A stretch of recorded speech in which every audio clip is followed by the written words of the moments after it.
Welcome to the Stan Sigmund Leadership and Innovation Podcast. I'm your host, Dr. Jeffrey Babb. Join me in an insightful conversation with business leaders and innovators as we explore the ideas, principles, and values that have informed their success. Today we're speaking with Bill Hogg, a friend of Stan Sigmund. To start this episode, Bill, please tell us more about Stan Sigmund, the friends of Stan Sigmund, and finally, why listeners would be interested in Stan Sigmund's approach to leadership and innovation. Well, I think Stan was a unique leader, someone that was tough but fair, simple and yet complex, very direct, and at the same time, a man of few words. He was a smart risk taker, very well respected, and at the same time, very humble. Stan was a man with high integrity, high expectations, and something about him, you always wanted to do your very best for Stan and the team. And when I reflect on the kind of innovation, the business results, the way Stan built teams, you couldn't help become a student of his leadership. Hopefully, we'll share some insights about Stan that students can connect with, and they can use it to develop as they find their way as new leaders. Outstanding. Yeah, I've found in the classroom, and it's pretty timeless, that I think it's a human thing that people do well with role models and exemplars. There's something about that patterning that's really useful. Well, Bill, I really appreciate you being here and taking the time to participate here. Before we get too much further along, could you introduce yourself and tell us a bit about your background? Sure. I have a bachelor's and master's degree in electrical engineering from Georgia Tech. So I'm an engineer by training. I've spent 30 years of my career mostly in telecom in a variety of different roles. I retired from AT&T in 2018 as the president of technology operations, where my team was responsible for the planning, engineering, construction, maintenance, and repair of AT&T's wireless and wireline networks around the globe. Excellent. And how is it that you came to be working with and for Stan Sigmund? I mean, one of the nice things about talking to you today is that, as the backdrop of the podcast is the Stan Sigmund Leadership and Innovation Podcast. Not exclusively so, but we definitely want to use that as a a point of gravity to explore leadership and innovation. So, how is it that you came across or came about to be working with and for Stan? Well, when Bell South and SBC formed Singular Wireless, which was a joint venture between the two companies, I was working in the network organization, and Stan came in as the CEO of Singular. And when Stan came in to lead Singular, I worked very closely with him in a number of different roles, and mainly in the network side of the business. One of the areas that I worked very closely with him is on the Singular Wireless AT&T wireless acquisition. We worked very closely together to not only get the deal approved through the regulatory process, but also integrate the two companies as they came together after the merger was approved. Spent a lot of time with Stan and learned a lot from Stan in the many different roles that we were able to work together in. Thank you. What about that collaboration? Certainly, it seems like there was working together to meet a challenge. So, when is it that you first started noticing that there was something special about Stan's approach to leadership, and the way Stan could, I think you would put it this way, put together a team? Yeah, you noticed the first day. He came in with his view of what should be done differently inside of Singular Wireless, the framework that he thought about how we should measure success in the company, the things that he would change right away to send a message that this is how we would do business. He came in very organized, very much with a vision of how the company would come together. And it was clear from that moment that he knew exactly what he wanted to accomplish and how he was going to accomplish it and what the guardrails were going to be, or what the guidelines, the operating principles of the organization would be that he would be holding the team accountable to. So I think he was very clear on his expectations right up front. And I think that makes it a lot easier for people to understand what's expected of them and how Stan would define success inside of the framework that he put together. Did you, in that early comprehension, getting to know, along the way, did you get a sense, or did you wonder at one point, well, I wonder where this comes from? Yeah, obviously Stan had a lot of success in previous roles inside of the business. So I mean, you knew he was an accomplished leader from the beginning. So he had years of wireless experience, very successful in that space. And I think he was taking that playbook and saying, we're going to run that playbook here inside of Singular.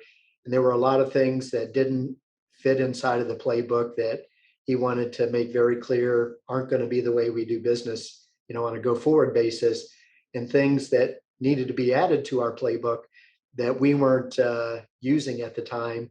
And that framework helped us, kind of get organized, get structured. And I mean, it was, you knew exactly what you had to stop doing and what you needed to start doing right away. And and I've heard this, as I've been able to speak with guests on the subject. This is a recurring theme. So that clarity of purpose and message seems to be almost an invariant recounting that others I've spoken to. That's their observation about Stan Sigmund. Absolutely. He was very direct, which is, you didn't have to guess where he was coming from. And he was very clear on his expectations. And, one of my favorite Stan sayings is inspect what you expect. Hmm. And he would do exactly that. He would tell you what he expected. And for those key things that he thought were important, he would roll up his sleeves and inspect exactly how you were performing against those expectations. And that, is a very strong signal on what he expected the rest of his leadership to do as well. So it's a very empirical approach, Yes, which probably keeps uh, really supports a highly so an ethical component, I because it's completely agree. very straightforward. So we're on the topic of leadership. Um, I find, particularly more than higher education concept, and particularly among students, and it could be really the case just broadly in the public, that leadership as a concept, which I would perhaps maybe say it's a trait and possibly a disposition, I think it's often misunderstood. So, from your experience, why is leadership such an important component of innovation, and really importantly, the diffusion of that innovation? That's a good question. I think leadership is about creating a shared vision, giving the team the tools they need to be successful, the guidelines to operate within, and then turning them loose to achieve the unexpected. And in many cases, what a lot of people think would be impossible. And my view is leadership is about creating that environment that encourages smart risk taking, an environment that harnesses the innovation of a diverse group of thinkers that kind of push each other to do their very best. And if you don't have leadership, you don't have the structure to focus individual capabilities to the benefit of everyone. And it's often used 1+1, doesn't equal 3 in a lot of cases, but with the right leader, 1+1 really does equal 3. And that leadership and that um, capability to harness the potential of people is critical for innovation, and it's critical for the diffusion of the capability. Thank you. It seems to me then that as much as Stan was able to, we're speaking to his leadership style. Um, as he was able to make himself clear, it seems like he had the capacity to develop an understanding of others. I think so. Stan was a person that he was very humble. So he'd be very comfortable talking to an executive, as equally comfortable talking to the cell site technician that was working out in the field. And and he understood exactly what both of those audiences needed. And oftentimes he would take, input from the field and bring it back and say, look, we need to do something differently here, because our frontline workers are, facing some challenges in these areas. And he would, be equally comfortable, doing something strategic with an executive, and both of those, it's not very often you see somebody that can kind of go up and down in an organization like that and have a true understanding of what those various constituencies needed, and the leadership adaptation that was required to really get the best out of both of those audiences. So it seems to me that speaking to different members of the team in their context really reinforced the willingness to be led, which is probably an equal opposite side of the coin. I agree. Yeah, I think that's right. Um, I'll shift that because what we'd want to maybe communicate to a listener would be they might ask themselves this: "Well, that sounds really great. How can I do that?" And I've posed the question as being one potentially of nurture versus nature to previous guests, and it centers on whether leadership is innate or can be developed. What's your take on that? I love this question. I'm definitely in the nurture camp. I think about my own leadership development. I would learn something from every boss. Sometimes it was a leader like Stan, where you wanted to model what you saw, Mhm. how he led, how he inspired people, and how you learn so many important lessons along the way as a result of that. Sometimes it's from a boss where you learn what you don't want to model. Mm. And those lessons are equally important. And from bosses that you respect and you want to model, and ones you maybe don't want to adopt their style on, those are all kind of things that form you as a leader. And kind of infuse the traits that you think are the ones that you want to model, and you make a conscious decision not to do things that you don't want to model. And I Right. think that's part of, the shaping of you as a leader is, kind of finding those leaders you want to model, and to really spend time, working on how to develop those leadership traits in your own style. Right, right. It seems to me that a lot of listening to others discuss leadership as it pertains to innovation, and certainly as it pertains to lessons they learn from Stan Sigmund. I've had this observation. I could see it myself to some degree, but I've observed it in students and others over the years. And I would characterize it as an attraction or calling to get inside a problem space and understand it, and of course, find solutions. So even if that is an inclination or disposition, where in this case you're attracted to problem solving, and that could be a helpful way of embracing or engaging. Do you feel that that might be also an important component, or if not, why? No, I completely agree with that. I think one of the most valuable attributes of a leader is, some critical thinking skills, Mhm.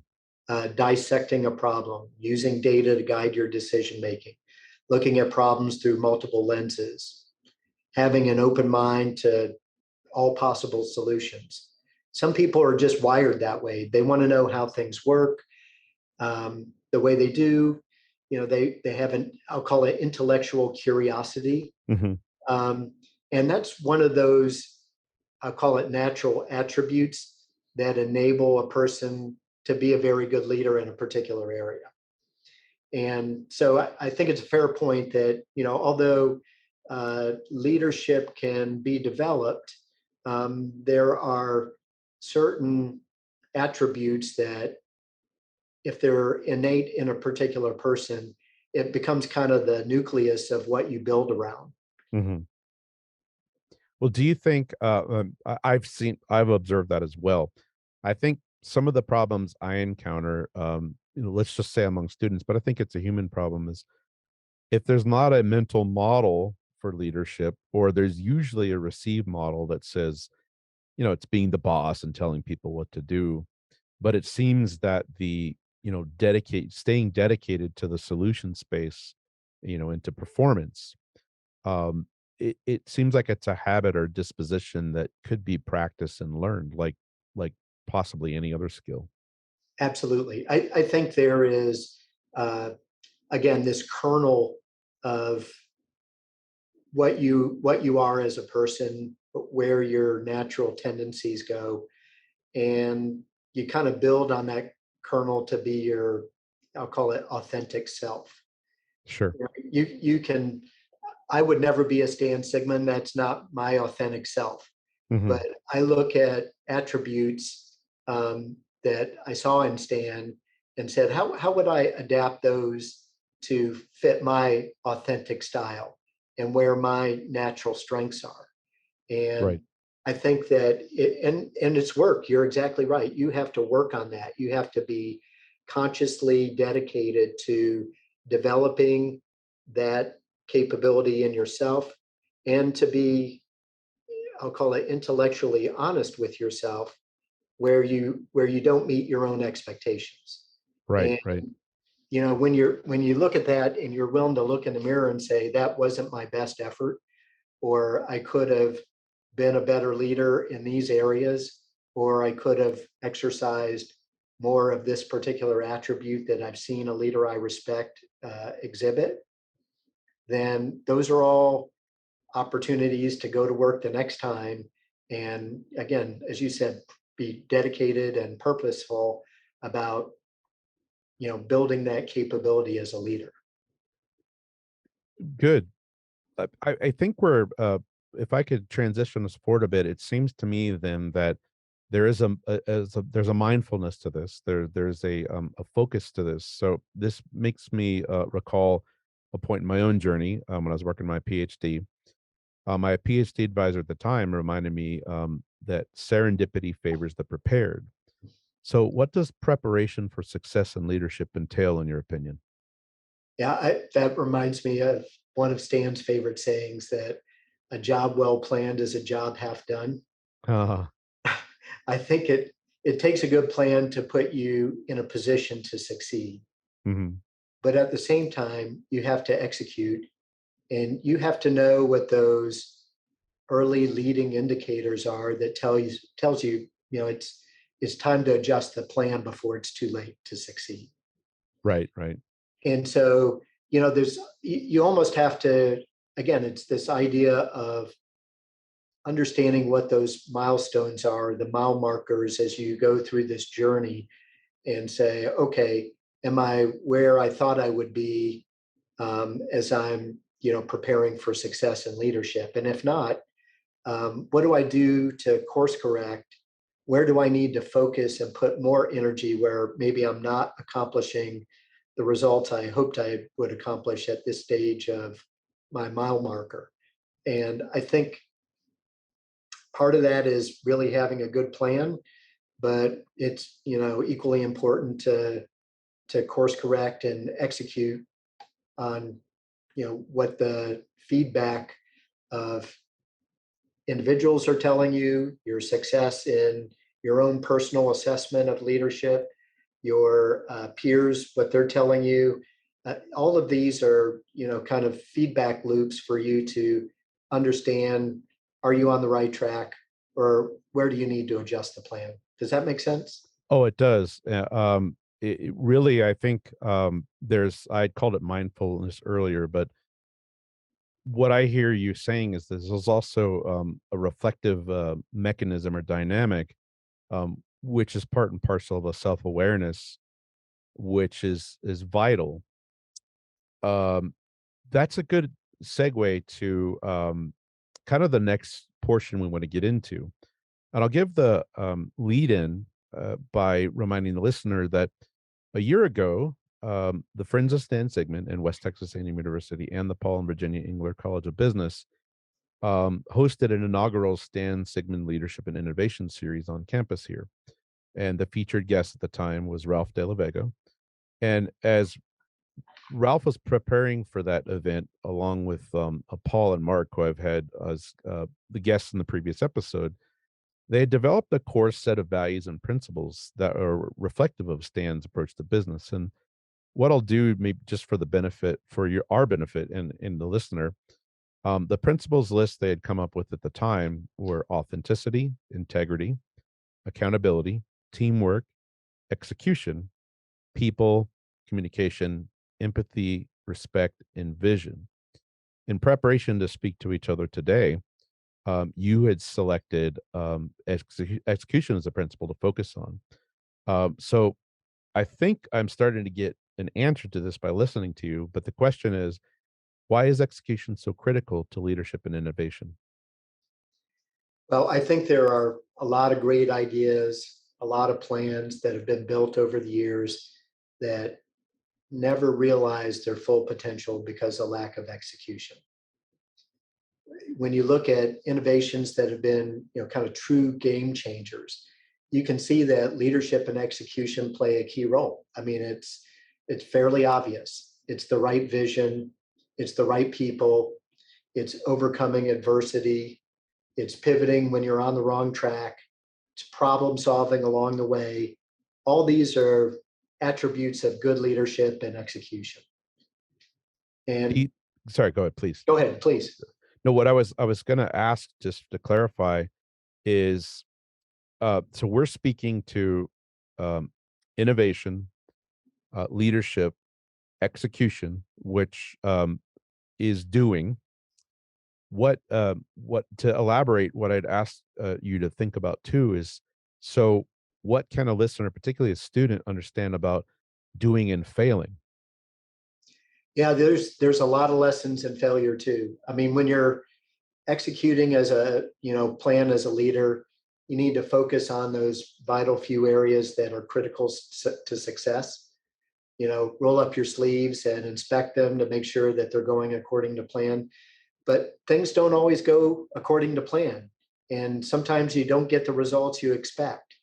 And just because you haven't heard anything that is things are going to the contrary doesn't necessarily mean that things are going well either. And one of the important things, and this is an environment that Stan created it when I made the comment earlier about being a smart risk taker. Mm-hmm. I think he would encourage smart risk taking, as long as and failure, as long as you didn't make the same mistake twice. Right, right. And so, I think that you can't ask a team to, kind of push the envelope on things and then beat them up when they fail, uh, because then nobody's willing to take a risk. Right. So failure is a great teacher, and you learn something from every failure. And from that, you know what not to do the next time, or you know how to pattern things in a way that says, okay, in these circumstances, these patterns work and these patterns don't work. And it's a learning journey that everybody goes on, and that's part of your life's experience is those failures inform how you'll be successful the next time. Do you think then that there's a degree? I think there's certainly a degree of confidence. That's what I hear, but the confidence is gained through execution, and this willingness to take risks, even if failures result, so long as you use that to learn from. I think that's exactly right. And there's a lot of people, back to the point I was making before about, making sure that you measure it along the way, Mm-hmm. because fast failure is important. What you don't want to do is spend a year working on a project and then fail at the end of it Mm-hmm. because you didn't have the right measurement system in place to know that you were off track earlier in the process. So having that early indications of what are the milestones along the way, the success indicators along the way earlier in the process, so that you can course correct, or that you can fail fast and make the changes that you need to make, rather than wait to the very end and have it not all come together and work for you. It's Those things usually come up and bite you every time if you wait to the very end for it to come together. Right. And I teach software project class, and that's why the students will consider or learn about a family of software methods called agile methods, and they really espouse the same values, which is have good metrics, be empirical, and determine these milestones early, so that the consequence of failure at the end, as you pointed, is you know minimized or mitigated to some degree. Yeah, it's more manageable that way. Exactly. Right. So this seems another angle I wanted to take, just to kind of understand execution, is there's a striking quote I've picked up along the way, and I don't know if it's attributed to. There's a Marine general named Robert Barrow. Some people say it's Omar Bradley in the Second World War, but the saying goes something about like this: amateurs talk about tactics, but professionals study logistics. The compelling part of such a quote is that it says something about execution, but to me, it almost seems to say something about some of the mindfulness that I think you've been characterizing it against. So what's your take on a statement like this, and how does such a perspective relate to execution? Yeah, I think I'll share a story on this because I think it kind of really speaks to this particular quote. Okay.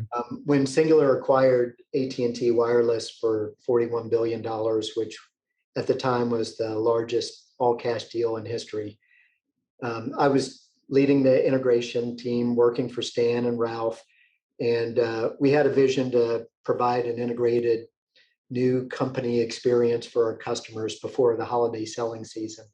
It featured a new product that was called the StarTAC. You probably remember that, the Hmm. Motorola flip phone. So it tells you how long ago it was.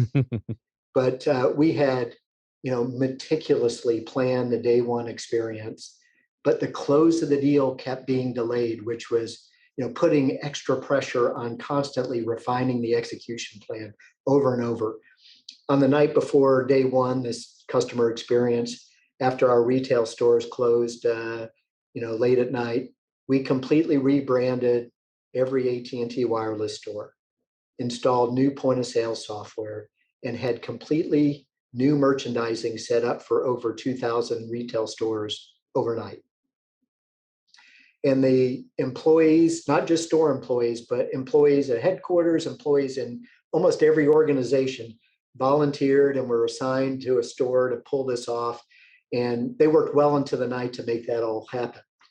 And it was really a great case study in logistics and in flawless execution, but also um, being mindful about what it would take to go pull this off. Hmm. And everyone thought the new Singular would fall on his face, but that team executed so well. We beat every other wireless carrier in the fourth quarter and gave the merged company a great start. I mean, it was a job well planned and well done, and it's one of those things that attention to detail, that mindfulness about contingency planning, that focus that you put on the little details that make all the difference in terms of success or failure, are the components that really speak to that quote. It's all about implementation. Right. I appreciate that.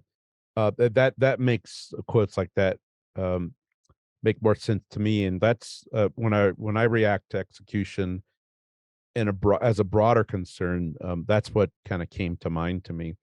But it seems to me that execution is also about kind of basically a fidelity to good habit and mindful habit, so that you're not repeating mistakes, and forgiving mistakes and not repeating them. I've recently had a discussion with some of my research colleagues, and it's related to execution, where in this case we contextualize it in against mastery, so as a concept. So another popular quote about mastery is something about like it takes 10,000 hours working at or practicing something to achieve mastery. So in a statement like that, where path to mastery could be both mindset, but then yet persistent execution, what would be your reaction to that? Well, I think from a mindset perspective, you can never stop believing there's a path to success. Hmm. The minute you adopt a mindset to the contrary, it's kind of a self-fulfilling prophecy. Hmm. Hmm. And so you always have to have a mindset that says there's a path to get this done. And you draw upon your experiences, you draw upon your failures, you draw upon creative thinking, of creative problem solving, to be able to maintain that mindset of there's a path to success. And But then go ahead, I'm sorry. no, no, no. Please, please. Then the persistent execution consists of analyzing the problems, using the data to guide your thinking and decision making, thinking out of the box to find solutions. And you'll try a lot of things along the way that won't work, Hmm. but you'll learn from each of them. And if you're persistent, you can achieve success. And I think the reason Gladwell says it's 10,000 hours is Hmm. you have to be presented with enough of these problems in different situations to have a better chance of knowing what's likely to work and what's not. That's the practice that builds the mental muscle and also the work ethic to achieve the mastery that you're talking about. Right, and it seems to be connected to habit, persistence, dedication, immersion, basically. And to me, I suppose I included this because they felt like they would support execution. Because if there wouldn't be this mindfulness of reflective loop, you could execute poorly repeatedly. And I wasn't sure. It didn't feel to me like execution as a principle um, meant that. Without a doubt. I mean, execution for me means success. Hmm. Um, Otherwise, it's just the matter. It's the activity of just making the effort. Hmm. Ex- Execution for me is you've gotten to a successful outcome, not that you've done the work. Right, and that's very vital for students. If we take it to that context, one of the interesting things about the student's learning journey is to evolve to that realization. And as there's a lot of, we would call it, formative and summative evaluation of how students perform, because as a student, they're there to become, and in that becoming, that is a vital transition to see. Effort is good because it's necessary. I mean, without it, we wouldn't have anything to discuss. But effort that culminates in moving the ball forward and incrementing towards success, that's sometimes a challenge. And it's a challenge because maybe some of the dynamics or design of their educational experiences might more acknowledge effort than what you're describing as execution. Yeah, I'll just share a quick story on that because we were organized into various geographies and each geography had a vice president and general manager, and each of those VPGMs would be stack ranked Hmm. in terms of the 4 R's, which were our performance criteria. inside of the wireless organization. And every year, Stan would go through and look at the top performers and the bottom performers. And the bottom performers typically were given ample opportunity. But if they didn't perform, if they didn't execute well, then they were no longer VPGMs. Mm-hmm. And part of that is they may have worked very hard. They may have put in lots of effort, but at the end of the day, the results really mattered. And that was the bar that you were held to, is to deliver for the business. And effort doesn't equal flawless execution. Effort is one of the ingredients, as you said, but not sufficient. It's a necessary ingredient, but not sufficient ingredient. That's why I brought up mastery, and it's Gladwell, right? Yes. Okay, I just thank you for putting that back in my brain. I brought up mastery because I feel like this reflective path and learning from doing is also really important to acclimatize to the success imperative. And so many times a student could see it as an insurmountable cliff, but I would propose you don't climb the cliff directly. You increment up it. And so and that perform it almost develops a degree of performance anxiety if a student particularly were to hear, or possibly to anybody, well, if you don't succeed, you fail. Well, yes, that is um the cold plainness of the reality, but I'm not sure people operating at that level haven't, on a mastery path, worked themselves up to that. Oh, I completely agree. I don't mean to um, infer for your student body that these were experienced and very capable executives that had years and years of experience climbing the mountain. Mm-hmm. Um, so I think it's an interesting visual, and I like the idea of it. I kind of think about it as switchbacks. As Mm-hmm. there's no road that goes up a mountain that goes directly up a mountain.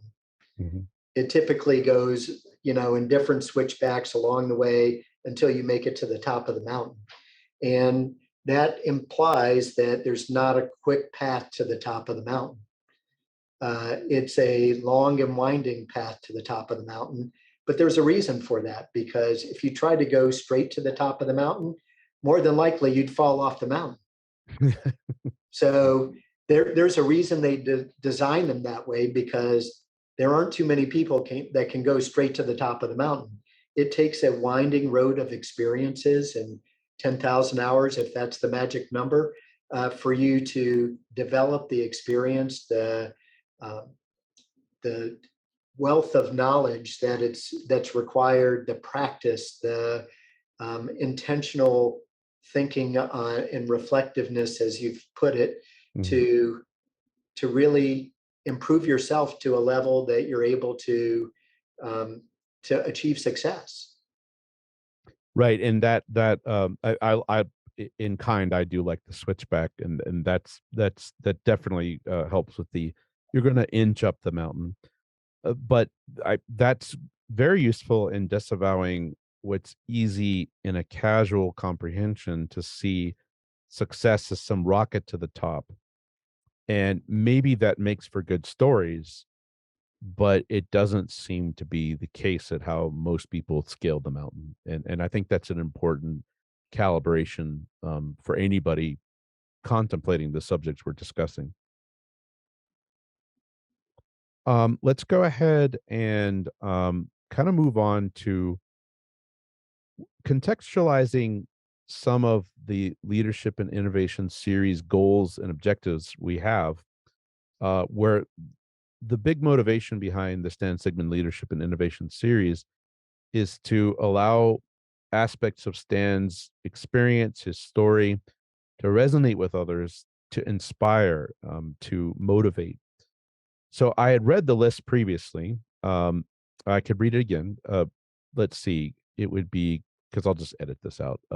Authenticity, integrity, accountability, teamwork, execution, people, communication, empathy, respect, and vision. So, from that earlier list, do you think some may be more resonant than others with execution? I do. I think if you think about Stan's values and principles, a lot of them apply to successful execution. Hmm.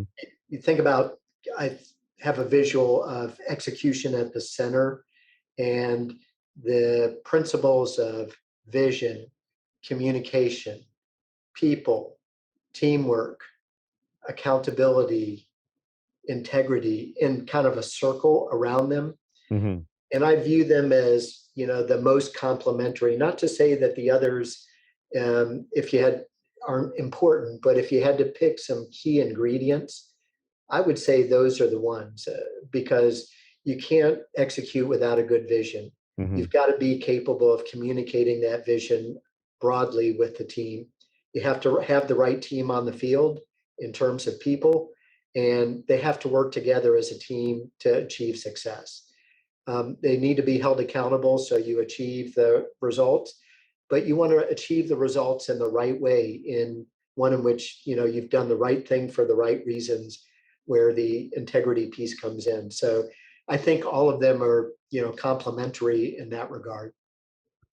Excellent. I appreciate that. Well, that's about our time for today. And I really want to thank you, Bill, for joining us today. I like to try to give the guest a last word of sorts. There might have been something I missed, or just something additional you want to add, or anything you'd care to share.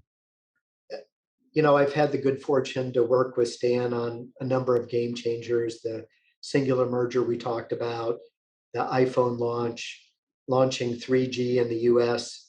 And, I watched him apply the attributes with great success.